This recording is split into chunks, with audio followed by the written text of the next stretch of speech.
espace qui admet une partie génératrice qui est finie. Donc, un espace vectoriel, il est dit de dimension finie s'il est engendré par une partie finie. Donc, il admet une partie génératrice qui a un nombre fini d'éléments. Donc, pratiquement tous les espaces qu'on a rencontrés jusqu'à maintenant, ce sont des espaces de dimension finie. Par exemple, Rn, R3 qui est ici, eh ben, c'est un espace de dimension finie. Parce qu'on a vu dans les exemples que si on considère par exemple les vecteurs 1, 0, 0, 0, 1, 0 et 0, 0, 1, alors on avait établi, quand on avait étudié les combinaisons linéaires, les familles génératrices, etc., on avait établi que ces vecteurs-là, ils engendrent R3. Alors comme ils engendrent R3, ce qui fait que R3, il est de dimension finie. Il admet une partie génératrice à 3 éléments. Donc, il est de dimension finie. Alors, si on regarde des polynômes de degré inférieur ou égal à, je sais pas, inférieur ou égal à 3, par exemple, ben celui-là aussi, il est de dimension finie, ainsi de suite. Alors, il faut savoir qu'il y a des espaces qui sont de dimension infinie. Alors, l'exemple le plus classique, c'est l'espace des polynômes. Alors, l'espace des polynômes, celui-là, il est de dimension infinie. On ne peut pas trouver une partie génératrice qui a un nombre fini d'éléments. Alors, je vous ai fait la preuve ici, donc je vous laisse la lire tranquillement. Et alors, il faut savoir donc qu'il existe des espaces de dimension infinie comme l'espace des polynômes. Mais dans la pratique, quand on travaille sur les polynômes, alors on fixe toujours un degré. Donc on travaille avec les polynômes de degré inférieur ou égal à quelque chose, inférieur ou égal à temps. Donc on ne considère pas l'espace des polynômes tout entier. On fixe toujours un degré. Et quand on fixe un degré, ben ça devient de dimension finie. Alors il y a une proposition qui est importante dont j'ai pas parlé la dernière fois. Alors, cette proposition, donc, même la preuve, je vais pas la faire parce qu'elle est un peu technique. Bon, je l'ai écrite, mais l'essentiel, c'est de se retenir le résultat. Alors, la proposition, elle dit que si E est un espace vectoriel de dimension finie, donc il est engendré par une partie finie, par exemple, U1, U2 jusqu'à UN. Ça, c'est une partie à N éléments. Donc, on suppose que cette partie-là, que cette famille-là, elle engendre l'espace vectoriel. Alors maintenant, je prends une famille, L, qui a n vecteurs. Donc regardez bien, ici, la partie génératrice, elle a n vecteurs. Et la famille L que je prends, elle a m vecteurs. C'est pas la même chose. Hein? Et puis je suppose que m est supérieur à n. Donc elle a plus d'éléments, elle a plus d'éléments que G. Alors, cette famille est forcément liée. C'est un résultat qui est très important. Donc, si vous avez une partie génératrice qui a, par exemple, une partie génératrice qui a 10 éléments. Donc, une partie génératrice qui a 10 éléments. Ben, si vous prenez une partie, n'importe quelle famille qui a plus de 10 éléments, par exemple, une famille qui a 11 éléments, eh bien, cette famille-là, elle est forcément liée. Donc, c'est un résultat qui est très important et on l'utilise beaucoup dans la pratique. Donc, il faut le retenir. Alors, je répète encore une dernière fois. Lorsqu'on a un espace vectoriel de dimension finie qui est engendré par une famille qui a n éléments. Alors, si vous prenez n'importe quelle partie qui a plus de n éléments, alors cette partie-là, elle est forcément liée. C'est avec ça qu'on démontre beaucoup de résultats qui vont suivre.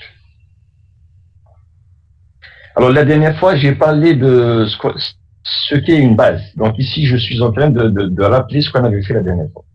Alors, j'ai donné la définition d'une base. Alors, c'est quoi une base? Une base d'un espace vectoriel, c'est une famille qui est à la fois libre et génératrice. Donc base, ça signifie libre plus génératrice.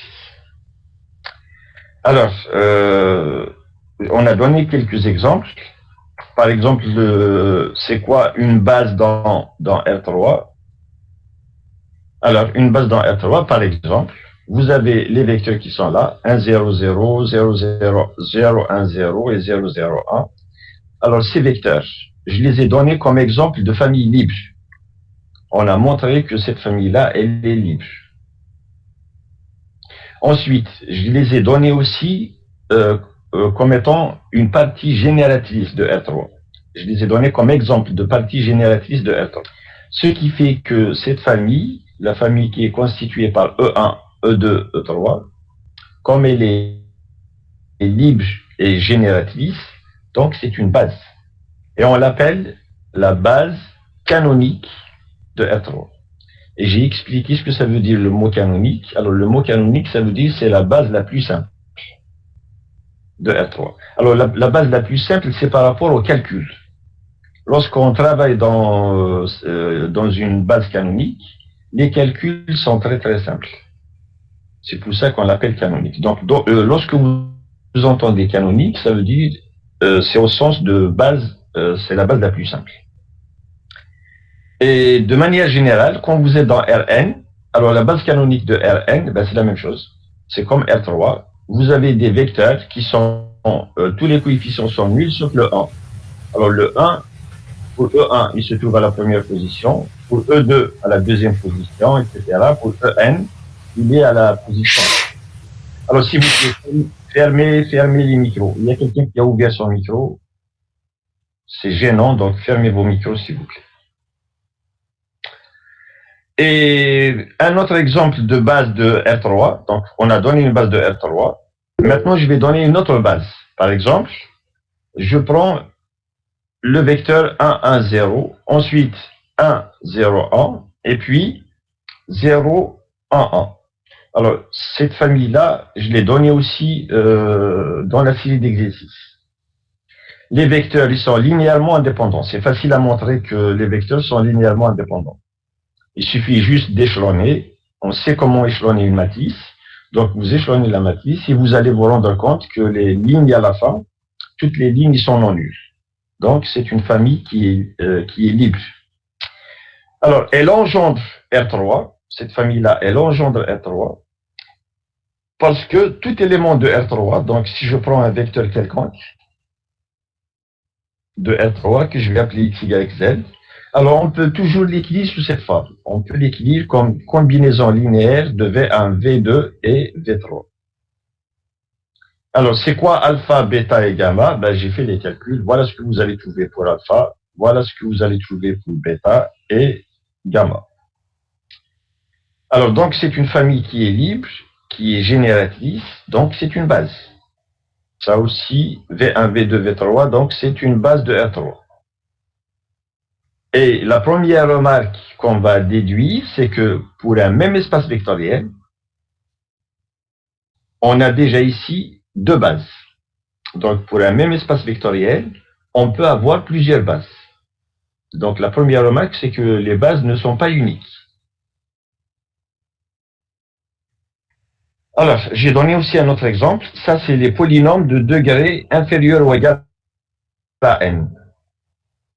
Alors, une base de cette famille-là, ben, ça va être la famille 1, x, x2 jusqu'à xn. Celle-là aussi, je l'ai donnée comme exemple de famille libre et comme exemple de famille génératrice. Donc, il faut revoir ce qu'on avait fait précédemment. Alors, comme elle est libre et génératrice, donc c'est aussi une base.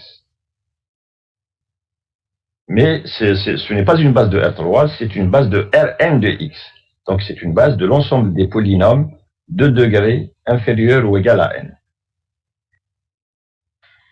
Bon, alors, une première position. Alors, la proposition, elle dit qu'une famille B d'un espace vectoriel est une base. Donc, ici, c'est une caractérisation d'une base. Quand est-ce qu'on a affaire à une base? Donc, une partie B est une base si et seulement si Donc c'est une caractérisation, c'est une équivalence. Tout élément de E s'écrit de manière unique, comme combinaison linéaire de V1, V2 et Vn. Alors lorsqu'on a cette caractérisation-là, tout élément de E s'écrit de manière unique, comme combinaison de V1, V2 jusqu'à Vn, alors on a affaire à une base. Et lambda 1, lambda 2 jusqu'à lambda n, il s'appelle les coordonnées de V, donc c'est les coordonnées de ce vecteur-là, dans la base B. Donc les scalaires lambda 1, lambda 2 jusqu'à lambda n, ça s'appelle les coordonnées de V dans la base B. Bon, alors la preuve, là aussi, je vous laisse la lire, c'est pas compliqué, il faut juste écrire les choses. Donc, ce qu'il faut retenir, c'est l'écriture unique. Donc, dans une base, c'est ça l'objectif d'une base. Dans une base, tout élément de l'espace vectoriel s'écrit de manière unique comme combinaison linéaire des éléments de cette base. C'est ça la propriété, c'est ça ce qui est important lorsqu'on a affaire à une base. Donc, tout élément s'écrit de manière unique comme combinaison linéaire de V1, V2 jusqu'à Vn. Donc, tout ça, j'en ai parlé la dernière fois. Bon, alors, il y a aussi une remarque. Cette remarque-là, elle est d'une importance capitale. Elle vous permet de simplifier énormément les calculs quand vous êtes dans des espaces vectoriels qui ne sont pas ordinaires. Donc l'espace vectoriel le plus simple, là où on est le plus à l'aise, les plus à l'aise possible, c'est quand on travaille dans Rn. Quand on est dans Rn, on sait faire beaucoup de choses et les calculs ne sont pas compliqués. Alors dans les autres espaces, les calculs deviennent un peu plus complexes que dans Rn. Alors cette remarque-là, elle vous dit qu'il est toujours possible, même quand on est dans des espaces vectoriels qui sont différents de Rn, il est toujours possible de se ramener à cet espace où les calculs, où on est plus à l'aise, où les calculs se font de façon, disons, assez classique. Alors donc, ce qu'on vient de voir, c'est que d'après la proposition précédente, quand on est dans un espace quelconque, E, tout élément de E s'écrit de manière unique comme combinaison linéaire d'éléments d'une base. Donc, je connais un espace vectoriel, je suis dans un espace vectoriel E quelconque, je connais une base de E, tout élément de E s'écrit comme combinaison linéaire des éléments de cette base. Alors maintenant, je vais prendre uniquement les scalaires, les coordonnées de V. Regardez bien, je prends uniquement les scalaires, lambda 1, lambda 2 jusqu'à lambda n. Et je forme le vecteur qui a n composantes formées par lambda 1, lambda 2 jusqu'à lambda n. Alors je vais écrire V à ce moment-là, je vais écrire V comme étant le vecteur à n composantes, lambda 1, lambda 2 jusqu'à lambda n, et puis on rajoute en bas B.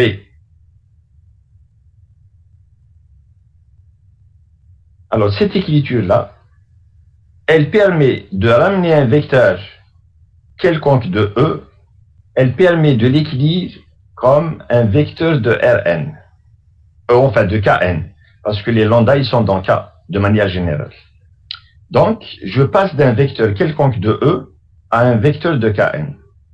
Et cette écriture, vous allez voir plus tard à quel point elle est importante. Alors, pour vous donner une petite idée, regardez par exemple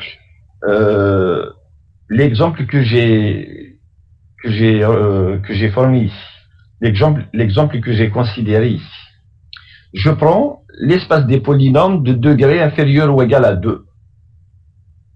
Ensuite, je regarde les polynômes suivants. P1 de x égale à 1 moins x2, P2 de x égale à 2 plus x2, P3 de x égale à x moins x2 et P4 de x égale à 1 plus x. Alors, cet exemple-là, je l'ai pris de la série d'exercices. Alors, dans la série d'exercices, c'est je pense que c'est l'exo 8, quelque chose comme ça, où il fallait montrer que des familles est-ce que ces familles sont libres ou bien est-ce qu'elles sont liées? C'était ça la question. Et un des exemples de l'exercice 8, c'est celui-là. Donc, on se place dans l'espace des polynômes, de degré inférieur ou égal à 2.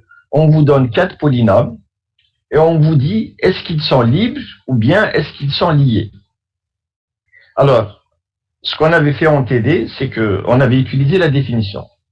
On prend alpha 1, alpha 2, alpha 3, alpha 4, tel que alpha 1 P1 plus alpha 2 P2, etc. égale 0. Et on regarde les scalaires. Est-ce qu'ils sont liés, est-ce qu'ils sont nuls ou bien non?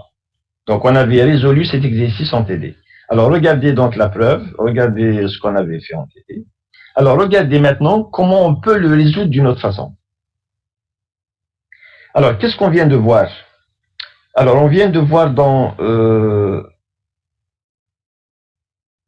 l'exemple précédent, regardez ici, dans les exemples qui sont là, dans les bases, l'exemple de base. Alors, on a dit que quand on est dans Rn de x, donc l'espace des polynômes de degré inférieur ou égal à n, alors on a dit que la base canonique ici, c'est 1x, xn. Je connais une base. Donc, je reviens maintenant à l'espace des polynômes R2 de x. Alors, on remplace n par 2. Et donc, la base canonique, ça va être 1, x, x2. Voilà la base canonique. Alors, comment s'équilibrent ces polynômes-là dans la base canonique? Alors, P1 de x, il est déjà écrit dans la base canonique. C'est en fait 1 fois 1 plus 0 fois x. Donc, voilà comment on va équilibrer P1. Alors, je vais prendre le P1. Alors, P1, comment il s'équilibre? Alors, il s'équilibre comme ça. Donc, c'est 1 fois 1 plus, il n'y a pas de x dans l'équilibre de P1. Il n'y a pas de x. Le x, ça veut dire c'est le deuxième vecteur de la base. Il n'y a pas de x. Donc, plus 0 fois x, plus, il y a combien de x2? Il y a moins 1. Moins 1. Voilà. Donc, plus moins 1 fois x2. Voilà comment on s'équilibre P1 dans la base canonique. Et il ne peut pas s'équilibrer autrement. Quand on a une base, l'équilibre, elle est unique. Donc, c'est la seule équilibre de P1 dans la base B. Alors maintenant, si je regarde ce que je viens de vous dire ici, je prends juste les coordonnées de V. Je prends juste les scalaires qui interviennent dans cette écriture. Alors, quels sont les scalaires qui interviennent dans cette écriture? Alors, les scalaires, c'est 1, 0 et moins 1. Et donc, je vais former le vecteur suivant. 1, 0 moins 1 B. 0, moins 1.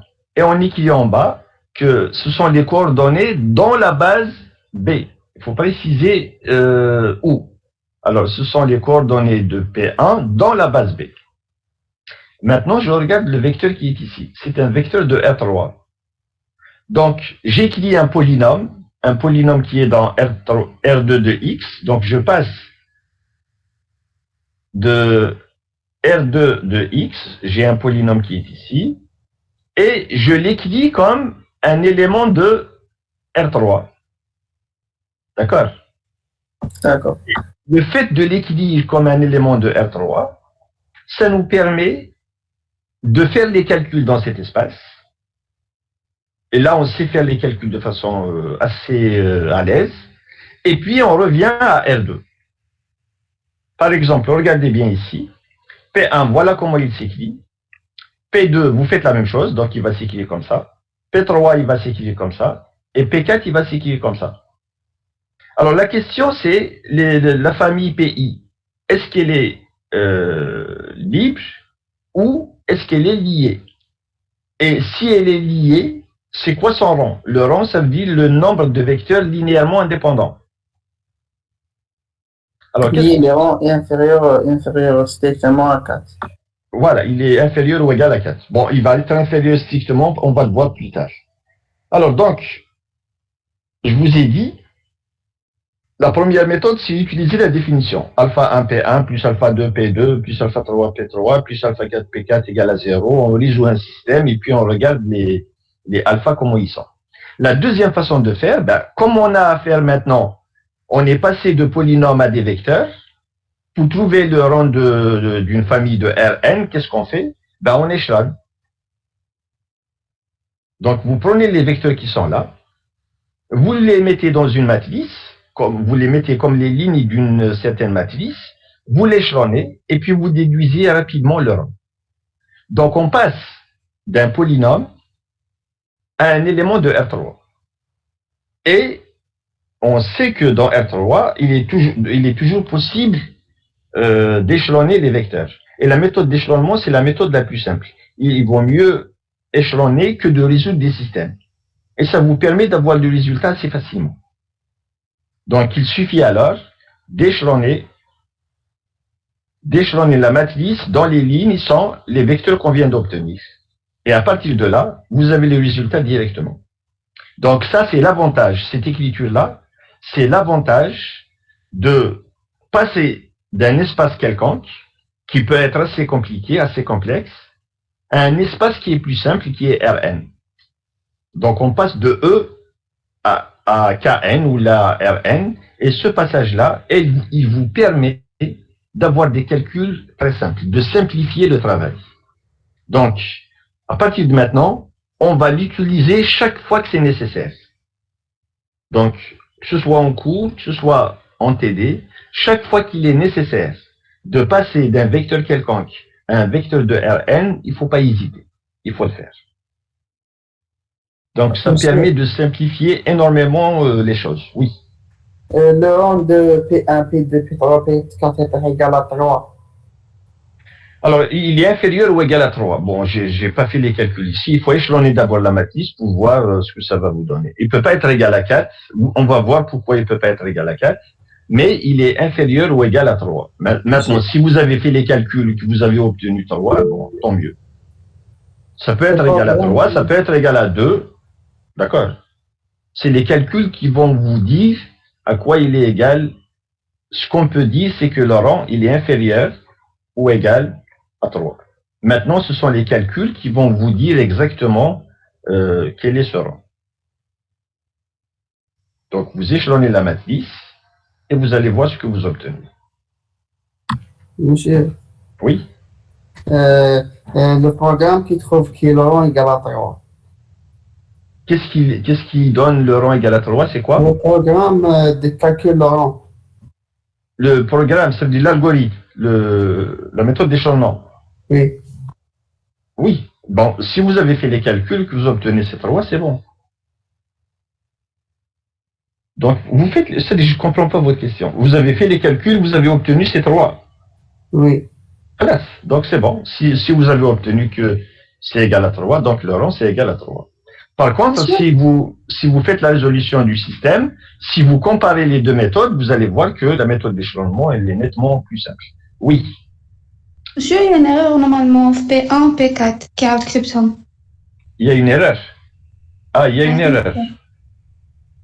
P1, c'est pas 1, 0, 2, bien sûr. Oh là là. Même P4. P4, c'est 1, oh là là. Monsieur, d'accord, je vais rectifier, effectivement. Oui, il y a une erreur ici. Hein. Je vais rectifier.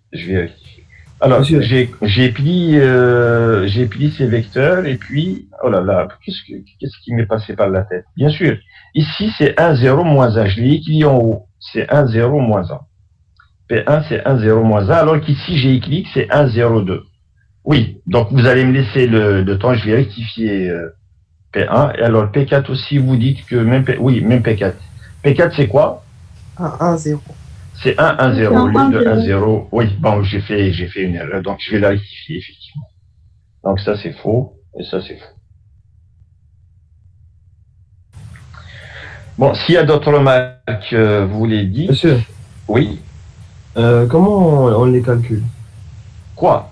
Les P1, Je- P2, P3 et C'est P4. pas vous qui les calculez. Les P, on les a donnés. On vous a donné des polynômes. Donc ça, ce sont des données. On vous a donné des polynômes et on vous a dit, est-ce que ça forme une... enfin, on vous dit, est-ce que c'est une famille liée ou là c'est une famille libre. Donc les PI, on les a donnés. On les a pas calculés. D'accord. D'accord? Merci. Bon, allez, on va passer à autre chose. Alors, cette proposition-là, j'en ai parlé la dernière fois aussi. Alors, cette proposition, elle est aussi importante. Donc, aujourd'hui, je voulais résumer un petit peu ce qui est, parce que c'est la dernière partie du cours, c'est le dernier paragraphe. Donc, je voulais résumer un petit peu la situation pour qu'on puisse faire les exercices qui restent de la série. Alors, le théorème, il vous dit que quand on est dans un espace vectoriel quelconque, E, qui est de dimension finie, ça veut dire qu'il a une partie génératrice qui a un nombre fini d'éléments. Alors, on considère une partie génératrice, donc qui est finie. Et elle, c'est une partie libre. C'est une partie libre, mais qui est incluse dans G. Donc, elle, c'est inclus dans G. G, elle est génératrice. Elle est libre. Alors, la proposition ou bien le théorème, il vous dit, on peut toujours trouver une base entre les deux. Donc, dès que vous avez une partie génératrice et une partie libre qui est incluse dans G, alors il est toujours possible de trouver à l'intérieur, entre les deux, une base. Alors ça, c'est un théorème qui est très très important. Alors la preuve, on l'avait vu ensemble la dernière fois. Elle est assez technique aussi. Ce qu'il faut retenir,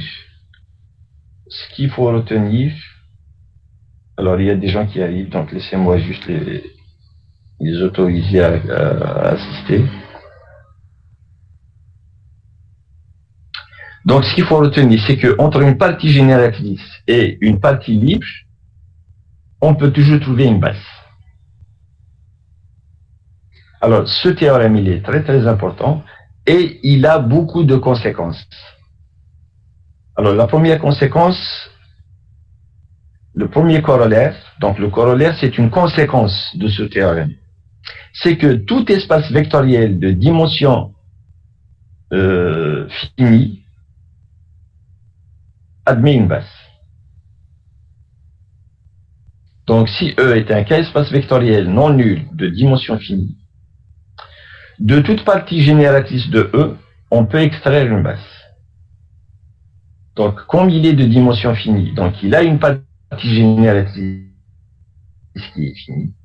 Et à partir de cette partie génératrice-là, à l'intérieur de cette partie génératrice, il y a forcément une base. Donc, deuxièmement, ça veut dire que n'importe quel espace vectoriel, quel qu'il soit, n'importe quel espace vectoriel de dimension finie admet une base. Alors, en fait, ce théorème, il est généralisable aussi à n'importe quel espace vectoriel, qu'il soit de dimension finie ou infinie.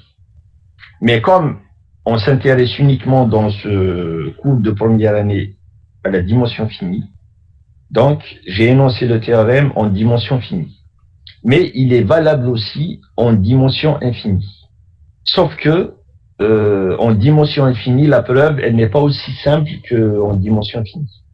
En dimension finie, c'est une seule ligne. Par contre, en dimension infinie, ça utilise autre chose. Ça utilise des choses très compliquées. C'est pour ça que ce n'est pas du programme de la première année. Mais le résultat, il reste valable en dimension infinie. Donc, en gros, n'importe quel espace vectoriel admet une base. Donc, les bases, elles existent toujours. Le théorème suivant, donc, les premiers résultats qu'on vient de voir, c'est que quand on a une partie génératrice, on peut toujours trouver une base à l'intérieur. Alors, le théorème suivant, ça concerne les parties libres. Maintenant, c'est pas les parties génératrices, mais ce sont les parties libres. Regardez, qu'est-ce qu'il vous dit? Soit E1 cas espace vectoriel de dimension finie. Alors, toute partie libre, si vous avez une partie libre, on peut toujours la compléter. Ça veut dire quoi la compléter? Ça veut dire on peut lui rajouter des vecteurs. Donc, on peut toujours la compléter pour avoir une base. Donc, je résume encore. Quand on a une partie génératrice, on peut extraire une base. Donc, on peut trouver à l'intérieur, donc on a la partie génératrice, on lui enlève certains vecteurs et on peut trouver une base à l'intérieur. Par contre, pour une partie libre, quand on a une partie libre, on peut toujours lui rajouter des vecteurs pour obtenir une base. Ce théorème, il s'appelle le théorème de la base incomplète. Pourquoi incomplète? Parce qu'on a une partie et on lui rajoute des vecteurs, on la complète. On lui rajoute des vecteurs pour avoir une base. Donc, il s'appelle le théorème de la base incomplète. Bon, alors la preuve, si vous voulez la lire, la voici. Donc, j'ai donné tous les détails. Mais ce qui importe, c'est de retenir le résultat. Alors, un deuxième théorème. Alors, il vous dit, les bases ne sont pas uniques. On a vu enfin, on peut le montrer, il n'y a aucun problème. Les bases, dès que vous avez une base, vous pouvez former une infinité de bases à partir de cette base. Donc, les bases ne sont pas uniques. Je vous ai même donné un exemple dans R3. Je reviens en arrière. Regardez ici, l'exemple 8. Alors, les vecteurs 1, 0, 0, 0, 1, 0 et 0, 0, 1, ça forme une base de R3. Ça s'appelle la base canonique. Alors ici, dans l'exemple 2, je vous ai donné une autre base du même espace vectoriel R3. Donc, déjà, vous avez ici un exemple où on a deux bases de R3. En fait, on peut former une infinité de bases de R3. Au lieu d'avoir 1, 0, 0 par exemple, prenez 2, 0, 0. 2, 0, 0, 0, 1, 0 et 0, 0, 1, ça va être une base aussi.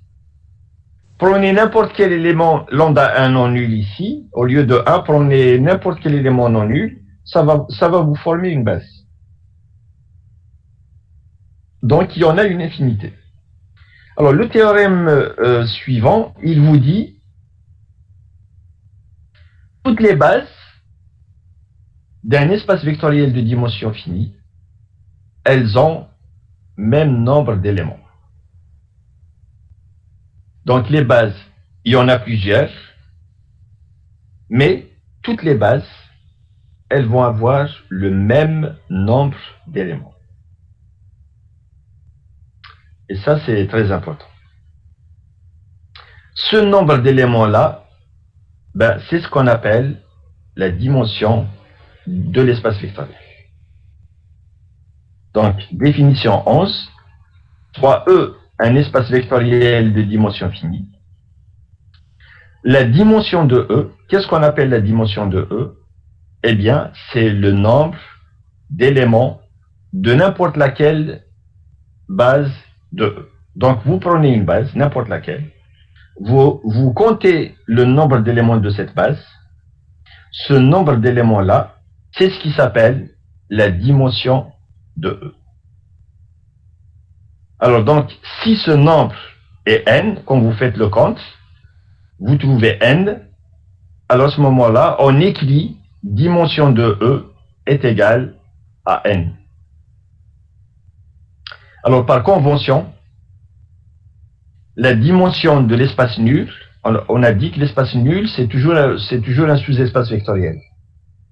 Donc c'est aussi un espace vectoriel. Et comme il doit admettre une base, et on a dit une base c'est une partie libre, mais 0 n'est pas libre. Le vecteur nul n'est pas libre. Donc on ne peut pas parler de base ici. Alors donc on convient. C'est pour ça que ça s'appelle une convention. C'est comme quand on dit 0 factoriel. 0 factoriel. C'est pas par la définition qu'on l'obtient. 0 factoriel égale à 1. C'est pas par la définition. C'est quoi la définition de n factoriel? C'est 1 fois 2 fois 3 jusqu'à n. Mais on ne peut pas l'appliquer à 0, c'est pas possible. Donc, on convient que 0 factoriel, c'est 1. C'est une convention. Donc là aussi, on convient que la dimension de l'espace nul, c'est égal à 0. Donc pour l'espace nul, on dit que sa dimension, c'est 0. Alors, comme R3, on avait dit tout à l'heure que les vecteurs 1, 0, 0, 0, 1, 0, 0, 0, 1, ça forme une base, ça s'appelle la base canonique. Il y a combien d'éléments dans cette base? Il y a 3. Alors, ce qui fait que la dimension de R3, c'est égal à 3. Donc, quelle que soit une autre base, elle doit avoir forcément 3 vecteurs. C'est ce qui s'appelle la dimension de l'espace. De la même manière, on peut généraliser à n'importe quelle puissance ici. La dimension de Rn, c'est égal à n. Parce que je vous ai donné la définition de la base canonique de Rn. Alors, si vous prenez la base canonique de Rn, si vous comptez le nombre de vecteurs dans cette base-là, vous allez trouver que c'est égal à n. Donc, la dimension de Rn, c'est n. C'est quoi la dimension de l'espace des polynômes de degré inférieur ou égal à n?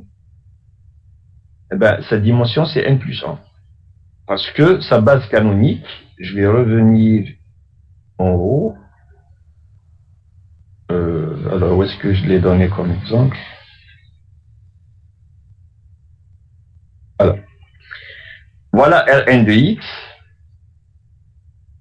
Alors, sa base canonique, c'est 1, x jusqu'à xn. On prend les puissances de x de 0 jusqu'à n.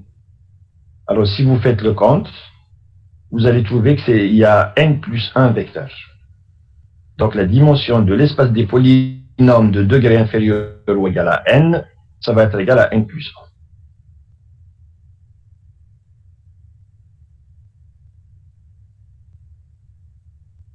Voilà comme quelques exemples de la dimension d'un espace vectoriel. Ensuite, alors le théorème suivant, alors celui-là aussi il est important, ce sont des renseignements très importants sur les espaces vectoriels de dimension finie. Donc soit un cas espace vectoriel de dimension, maintenant je sais ce que c'est que la dimension, donc je suppose que cette dimension c'est n. E c'est un espace vectoriel de dimension n. Alors je prends une famille de E. Donc elle est formée par m vecteurs. C'est pas le même que n, hein, c'est m.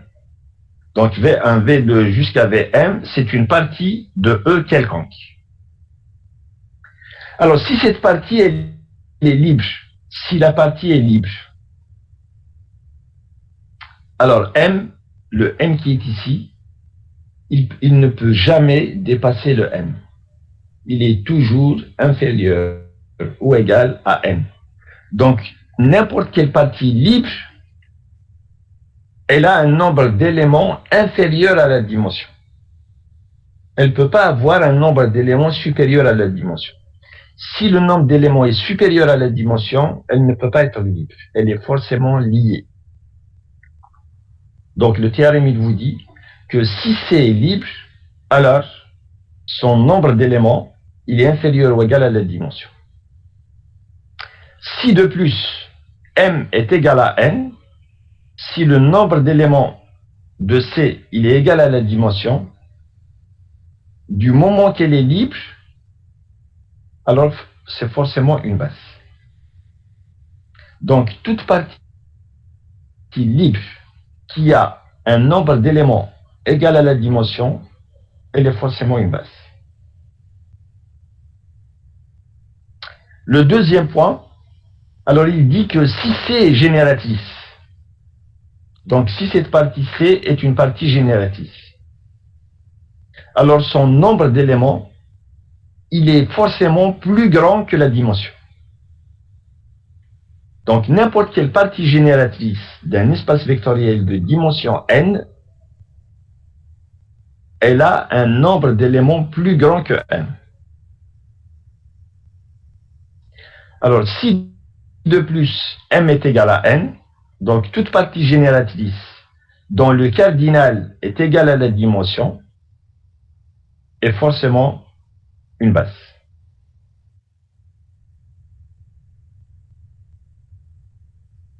Alors, ce qui nous amène à les propriétés suivantes. Donc, à retenir. Ce sont des propriétés qu'il faut constamment avoir en tête. Donc, soit E, un espace vectoriel de dimension n.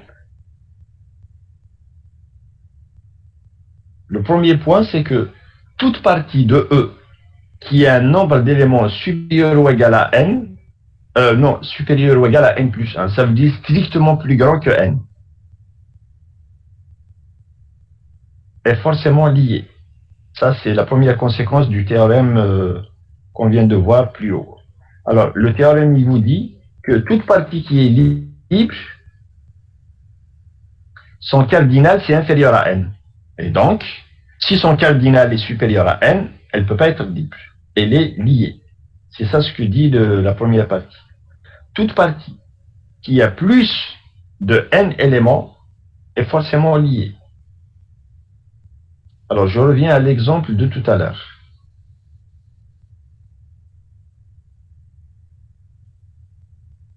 Là où il fallait calculer le rang. Voilà.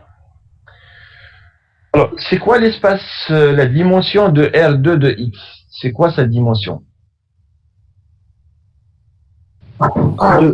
Non, c'est pas 2, ce n'est pas 1, c'est 3. 3. La dimension de Rnx, c'est n plus 1. Donc, la dimension de l'espace des polynômes de degré inférieur ou égal à 2, c'est égal à 3. La dimension, c'est 3. La famille qui est formée par P1, P2, P3 et P4, c'est quoi son cardinal, le nombre d'éléments? Le nombre d'éléments de la famille formée par P1, P2, P3, P4, c'est 4. Cette famille-là, elle a combien d'éléments? Elle en a 4. Donc, qu'est-ce qu'on va conclure? Lié. Elle est forcément liée. Puisque le nombre d'éléments dépasse la dimension, donc elle est forcément liée. Sans faire aucun calcul. Vous avez le cardinal d'une famille qui dépasse la dimension, forcément elle est liée. Le deuxième point, il vous dit, toute partie qui est libre, n'importe quelle partie qui est libre de E, on peut toujours la compléter pour avoir une base. On peut toujours lui rajouter certains vecteurs pour avoir une base de E. C'est le théorème que j'ai énoncé tout à l'heure et qui s'appelle le théorème de la base incomplète. Troisième point, toute partie génératrice de E, de toute partie génératrice de E, on peut extraire une base. Ça veut dire que si j'ai une partie génératrice, eh ben à l'intérieur de cette partie, à l'intérieur de cette famille, il y a forcément une base. Il s'agit juste de la trouver. Il faut savoir comment la trouver. Mais à l'intérieur, il y a forcément une base. Donc, de toute partie génératrice, on peut extraire une base de E. Toute partie libre, donc si on a une partie qui est libre et qui a n éléments, alors n c'est la dimension de E. Toute partie libre à n éléments, c'est forcément une base. Normalement, elle doit être libre et génératrice. Mais si elle a n éléments, on est sûr qu'on a affaire à une base. C'est pas la peine de montrer qu'elle est génératrice. Et c'est la même chose pour les parties génératrices. Toute partie qui est génératrice et qui a n éléments, là aussi, c'est forcément une base. C'est pas la peine de montrer qu'elle est libre. Elle est forcément libre. Donc, si elle est génératrice, si elle a n éléments, c'est forcément une base. Donc, ce sont des remarques qui sont très importantes et qu'il faut constamment avoir en tête. C'est pour ça que j'ai dit à retenir. Donc, il faut essayer de vous rappeler de ces propriétés parce que ça vous permet de vous simplifier le travail. Oui, s'il y a des questions, vous les posez avant que j'aille plus loin. Monsieur, toute partie libre à un élément. Vous nous remettez un élément, si M égale à 1, alors la famille est génératrice et la famille est libre. C'est ça. Si elle a n éléments, non. Si elle est libre et si elle a n éléments. Non, c'est pas n'importe quelle partie libre. Non, vous venez de dire que n'importe quelle partie qui a n éléments est forcément libre et génératrice. Non. Il faut qu'elle soit ou bien libre à n éléments, ou bien génératrice à n éléments. D'accord? D'accord. Si elle est libre à n éléments, c'est une base. Si elle est génératrice à n éléments, c'est aussi une base. Mais si elle a juste n éléments, on ne peut rien dire.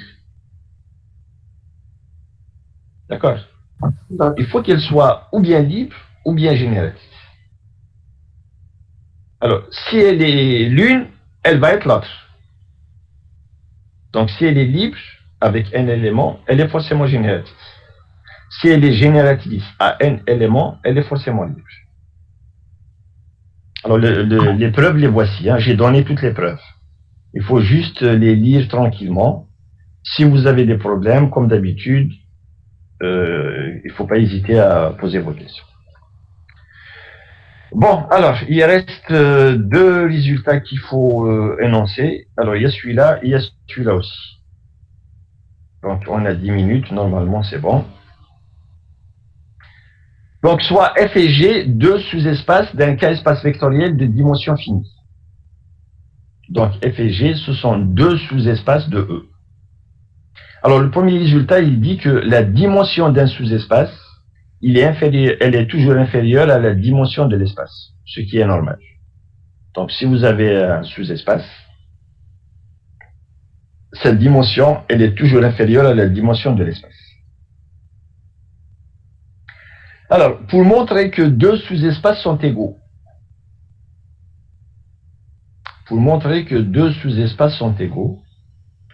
alors il faut montrer que, en principe, on doit montrer que F est inclus dans G et G inclus dans F.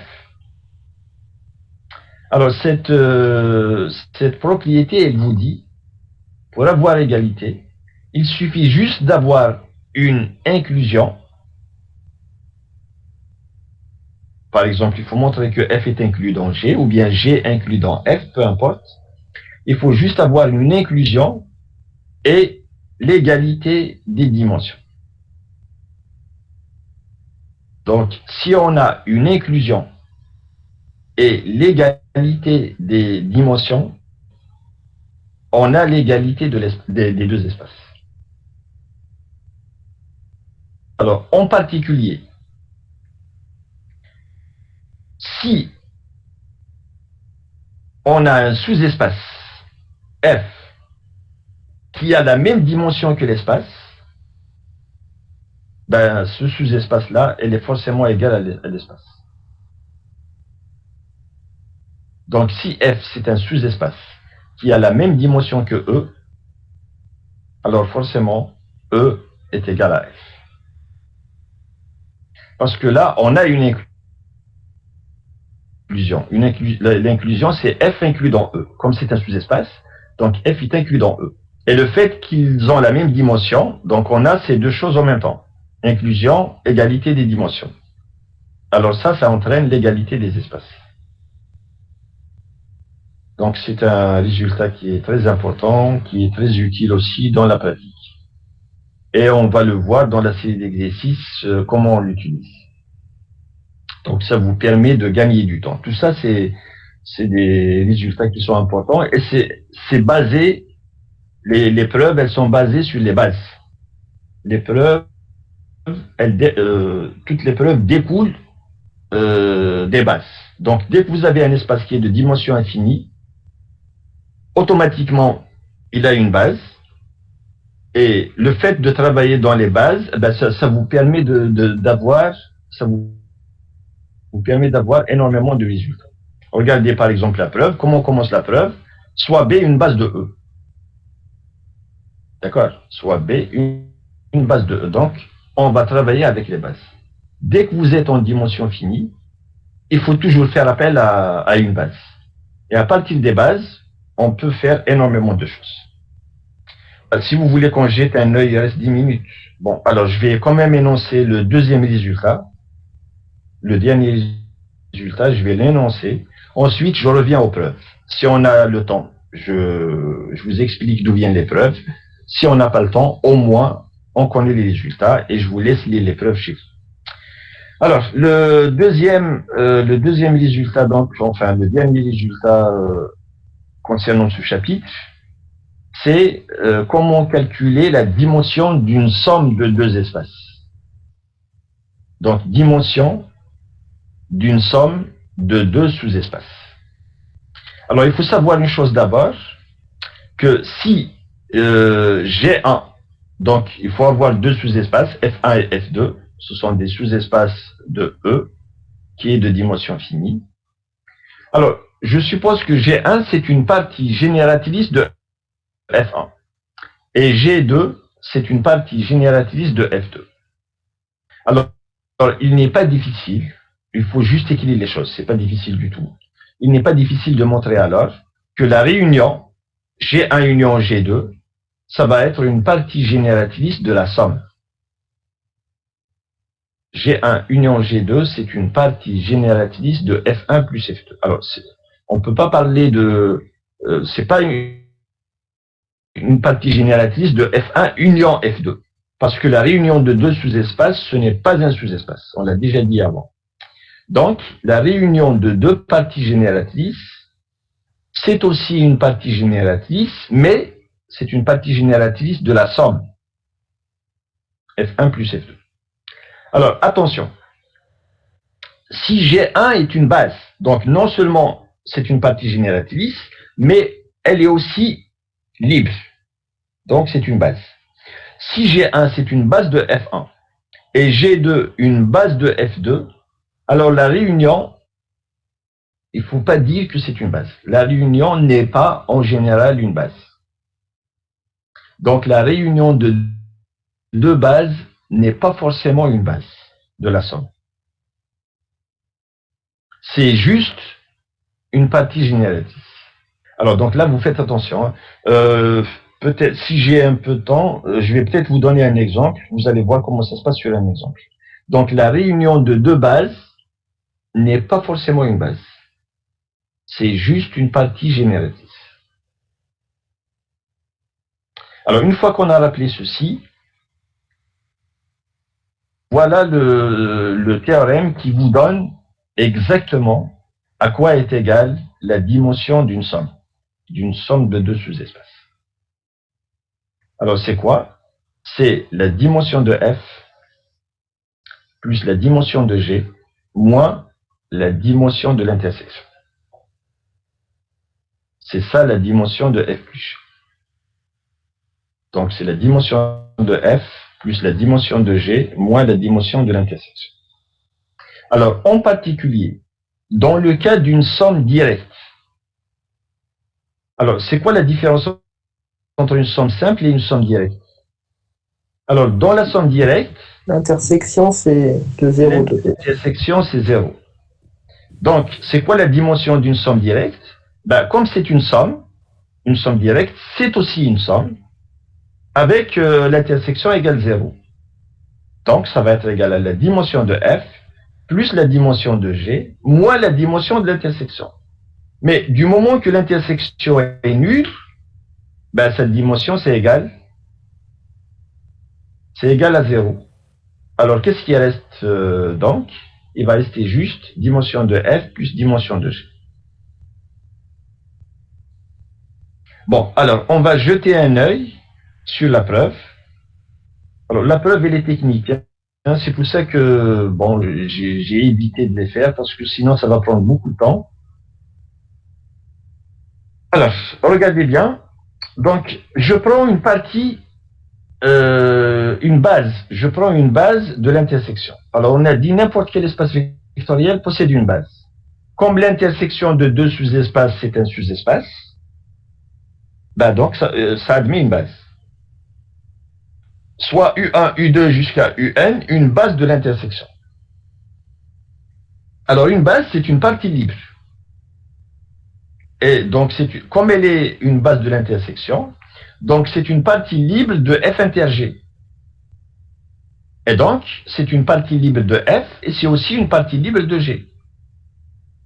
Donc, c'est une partie libre de f et c'est une partie libre de g. Alors, le théorème de la base incomplète, il vous dit, dès que j'ai une partie de f, une partie libre, je peux toujours la compléter pour avoir une base de f. Et dès que j'ai une partie de g, une partie libre, je peux toujours la compléter en une base de g. Donc, on peut compléter cette base de f inter g, on peut la compléter en une base de f. Je l'appelle bf. Donc, compléter, ça veut dire quoi? Ça veut dire que je vais lui rajouter des vecteurs. Donc, je prends les vecteurs qui sont là, ils sont ici, et on lui rajoute des vecteurs. Donc, je vais lui ajouter V1, V2 jusqu'à Vm pour avoir une base de f.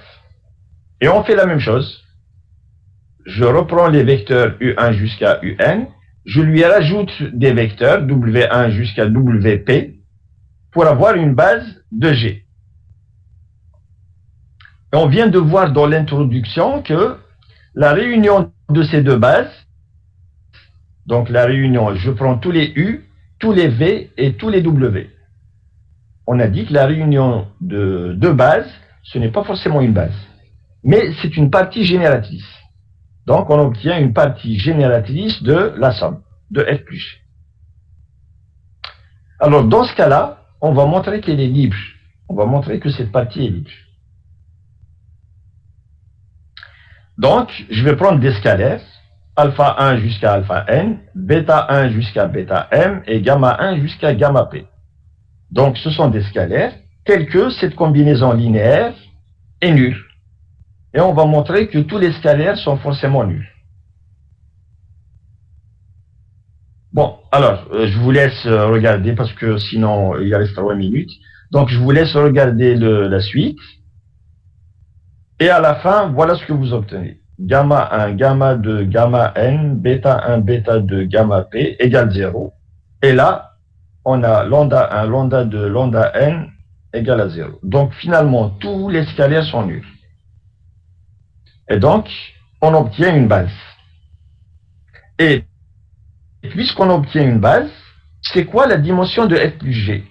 La dimension de f plus g, c'est le nombre d'éléments d'une de ces bases.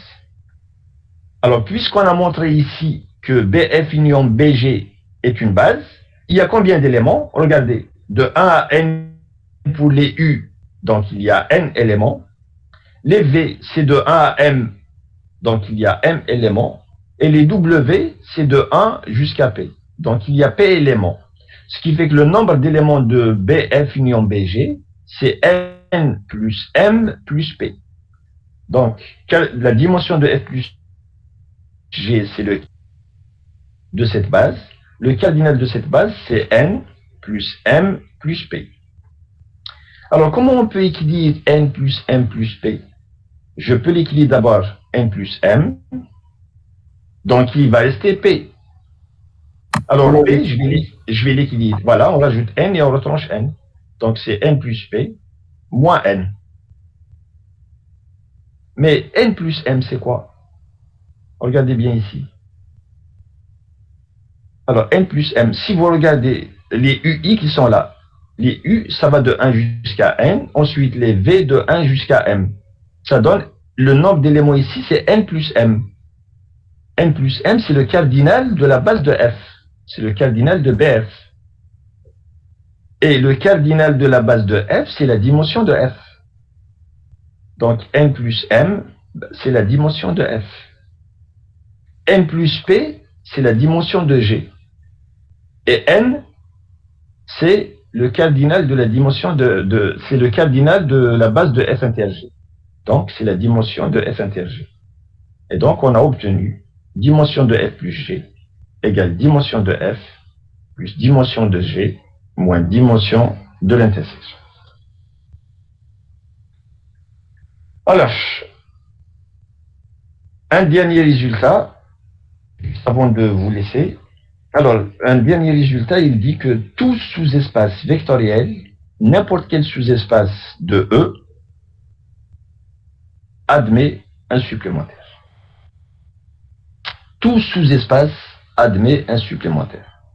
Alors, c'est quoi un supplémentaire? On l'a déjà donné la définition. Un supplémentaire, c'est quoi? Autrement dit, tout sous-espace F de E, pour tout sous-espace F de E, il existe un sous-espace G tel que E égale à la somme directe de F et de G.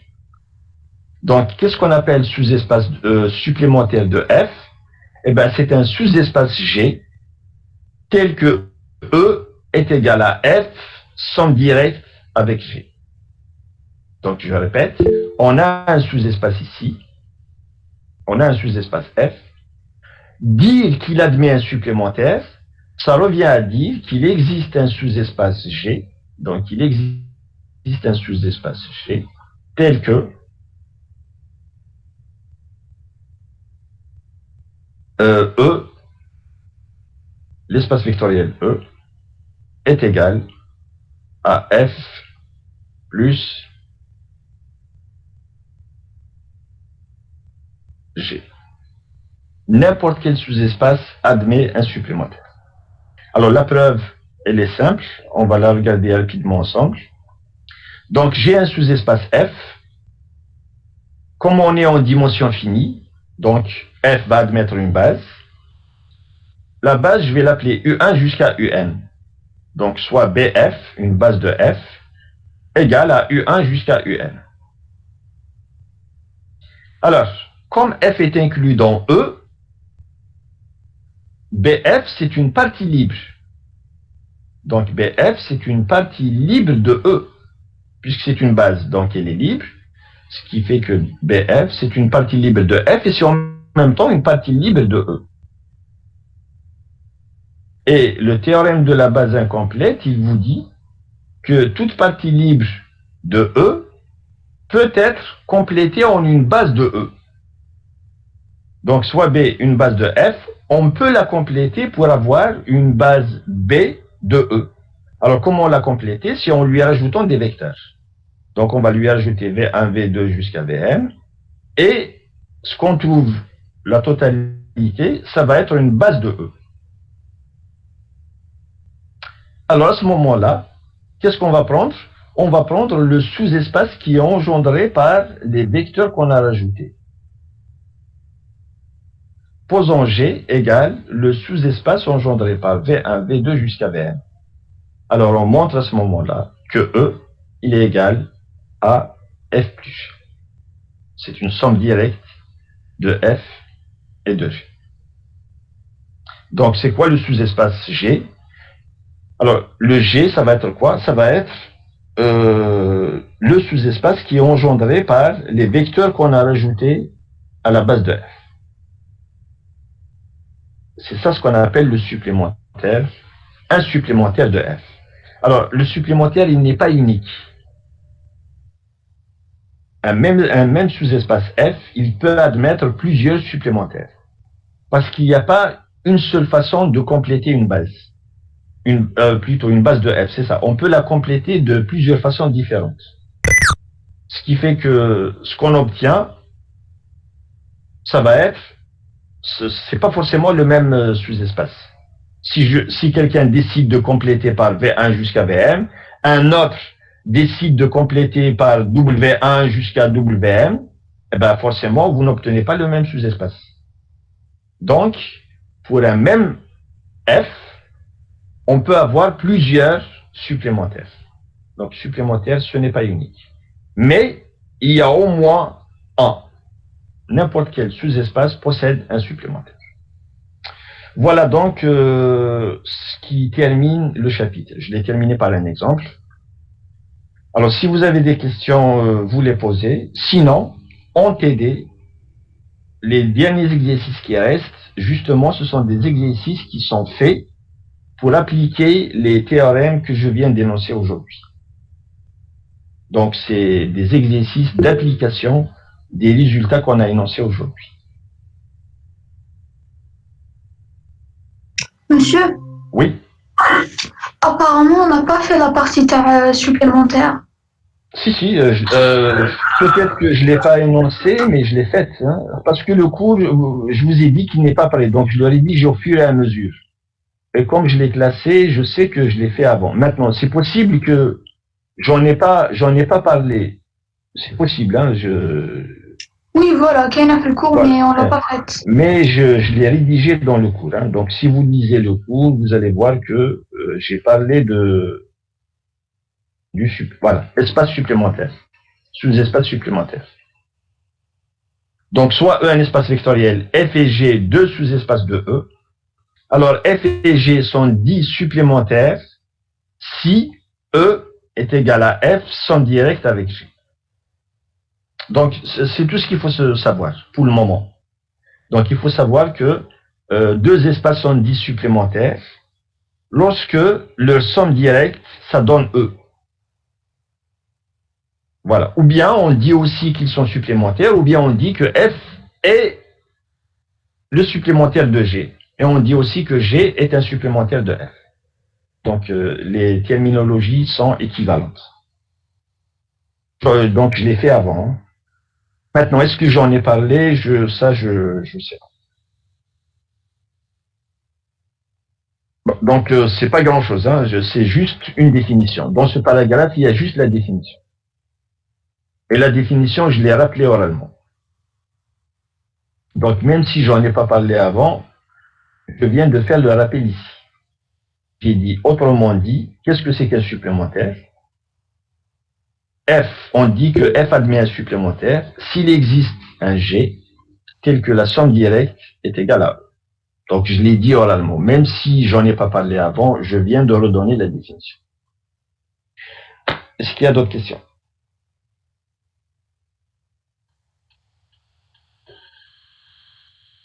Voilà. Donc, je vous laisse faire votre cours d'analyse et puis on se revoit.